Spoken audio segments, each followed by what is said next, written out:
అందమైన చర్మ సౌందర్యం మీ సొంతం. Second aqua radiance deep cleansing gel.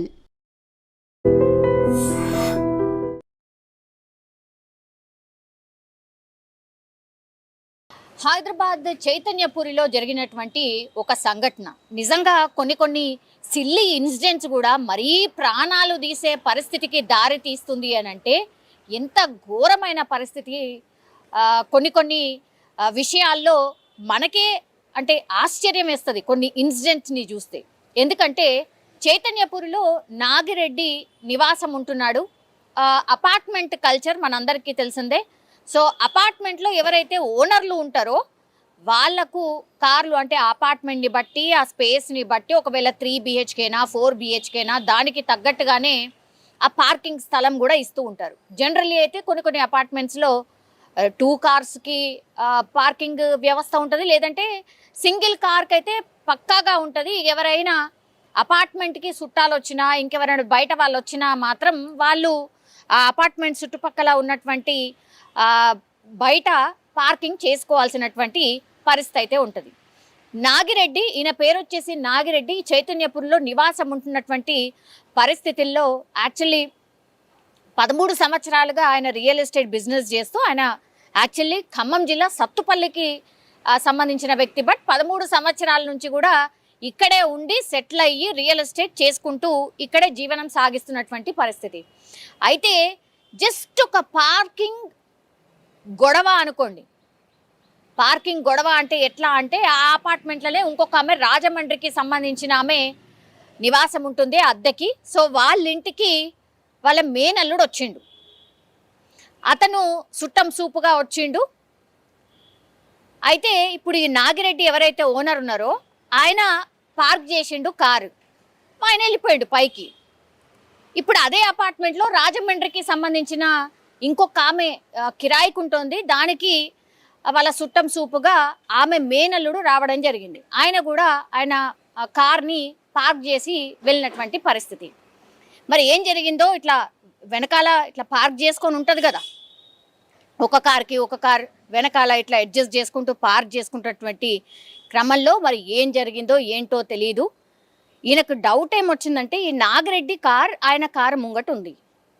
So ఈ నాగిరెడ్డి కారు ఈయన కార్ని మొత్తంగా ఈ గీతలన్నీ పడ్డాయి నా కారుకి. సో నాగిరెడ్డి అనే వ్యక్తి పార్క్ చేసే టైంలో నా కారుకి అన్ని గీతలన్నీ రాసుకునేలాగా అసలు పార్కింగ్ సరిగ్గా చేయలేదు, నా కారు డ్యామేజ్ అయింది అన్నటువంటి కంప్లైంట్తోని ఆయన ఏం చేసిండు, ఈ వాచ్మెన్తో చెప్పి ఇప్పుడు నాగిరెడ్డిని పైనుంచి కిందికి పిలిపించిండు. సార్ ఇట్లా ఒక వ్యక్తి వచ్చిండు, సో ఆయన కారుకి గీతలు పడ్డాయట, మీ వల్లనే ఆ గీతలు పడ్డాయని నాతోని గొడవ దిగుతున్నాడు, మీరు రండి సార్ కిందికి అంటే నాగిరెడ్డి కిందికి రావడం జరిగింది. ఇప్పుడు ఈ వ్యక్తి ఎవరైతే ఉన్నారో రాజమండ్రికి సంబంధించి చుట్టం సూపుగా వచ్చినటువంటి వ్యక్తి ఎవరైతే ఉన్నారో ఆయన ఇక గొడవ పడ్డమే కాదు, రావడమే ఆయన కార్ని చూపెట్టిండు. ఆ తర్వాత నా కారు ముంగట మీ కారు ఉంది, మీరు పార్క్ చేసేటప్పుడే నా కారు కన్నీ గీతలు పడ్డాయి, అంతకంటే ముందు అసలు గీతలు లేవు, ఇవన్నీ లేవు. సో మీరు చేయడం వల్లనే మీ కార్తోని నా కార్ని డ్యామేజ్ చేయడం వల్లనే గీతలు పడ్డాయి అని గొడవ స్టార్ట్ చేసిండు. ఆ తర్వాత కొట్టడం కూడా స్టార్ట్ చేసినటువంటి పరిస్థితి. సో ఎంత గట్టిగా భయంకరంగా కొట్టిండు అంటే నాగిరెడ్డి ఎట్ ద స్పాట్లోనే నోట్ల నుంచి నొరగలు రావడం, ఆ తర్వాత చెవుల నుంచి రక్తం కూడా వచ్చింది.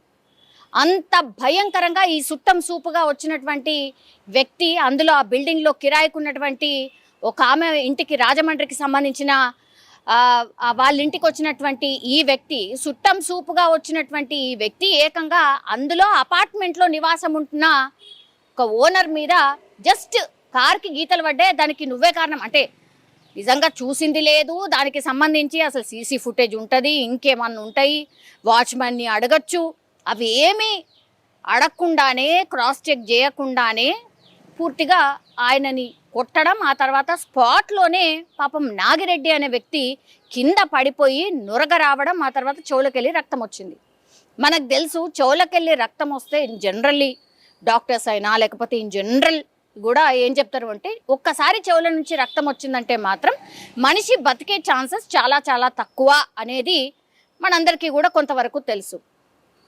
సో ఆ గొడవ కాగానే వాచ్మెన్ ఇంకా కంప్లీట్లీ ఆ నాగిరెడ్డికి సంబంధించిన ఫ్యామిలీ వాళ్ళ భార్యకు ఇన్ఫర్మేషన్ ఇవ్వడం, ఆమె వచ్చి చూసే వరకల్లే ఈ కారుకి సంబంధించి డ్యామేజ్ అయిందని నానా హంగామా చేసినటువంటి వ్యక్తి ఎస్కేప్. ఆ తర్వాత వెంటనే ఎవరై ఇంటికైతే వచ్చిండో ఆమెకు కూడా ఇన్ఫర్మేషన్ ఇచ్చిండ్రు, ఇట్లా మీ మేనల్లుడు వచ్చిండు కదా, ఆయన ఇట్లా దాడి చేసిండు, ఆయన పడిపోయిండు, ఆయనను దగ్గరలో ఉన్నటువంటి హాస్పిటల్కి తీసుకుపోయిండ్రు అని. ఇప్పుడు ఎవరి ఇంటికైతే ఈ సుట్టం సూపుగా వచ్చినటువంటి వ్యక్తి ఎవరైతే ఉన్నారో ఆమె లాక్ చేసుకొని వెళ్ళిపోయింది, ఎస్కేప్ అనమాట. ఆ ఇన్సిడెంట్ చూసి అక్కడున్న జరిగిన సంఘటన చూసిన తర్వాత ఆమె లాక్ చేసుకొని వెళ్ళిపోయినటువంటి పరిస్థితి. ఇప్పుడు ఈ నాగిరెడ్డి పాపం ఎవరైతే ఇంజూర్ అయినరో ఆయనను హాస్పిటల్కి తీసుకుపోయి చెక్ చేయిస్తే అప్పటికే డాక్టర్స్ చెప్పేసిండ్రు ఆయన చనిపోయాడు అని.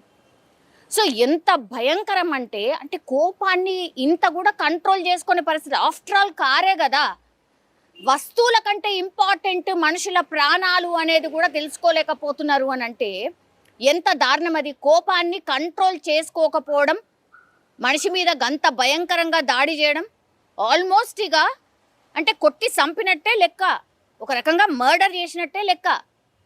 ఇప్పుడైనా ఎస్కేప్ అయినటువంటి పరిస్థితి. ఎవరింటికైతే వచ్చిండ్రో ఆమె కూడా అక్కడి నుంచి ఎస్కేప్ అట.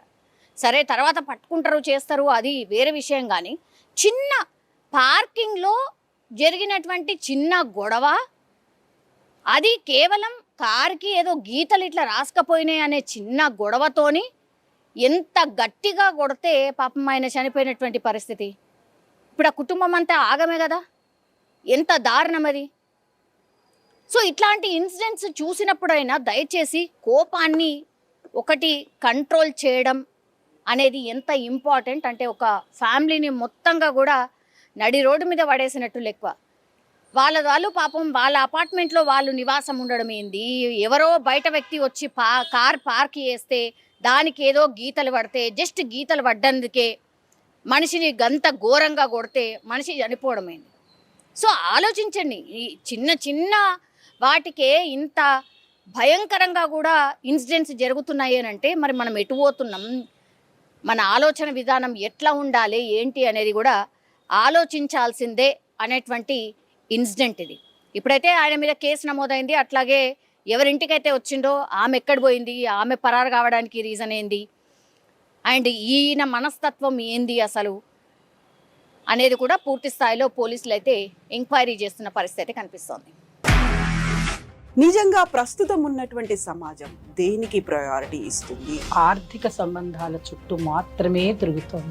మళ్ళీ ఎన్నికలంగానే చాలా విరక్తి కలుగుతున్నాం. మంచి అనిపిస్తుంది కదా, లేడీస్ కూడా ఛాలెంజింగ్ జాబ్స్ చేసినప్పుడు చాలా బాగుంటది. ట్రాఫిక్ అసిస్టెంట్స్ గా నియమించిన ట్రాన్స్జెండర్స్ అందరితో సాల్యూట్ చేయించుకుంటున్నారు. ఫుడ్ డెలివరీ ఇవ్వటానికి వెళ్ళినటువంటి డెలివరీ బాయ్ అనిల్ పై కళ్ళ ముందు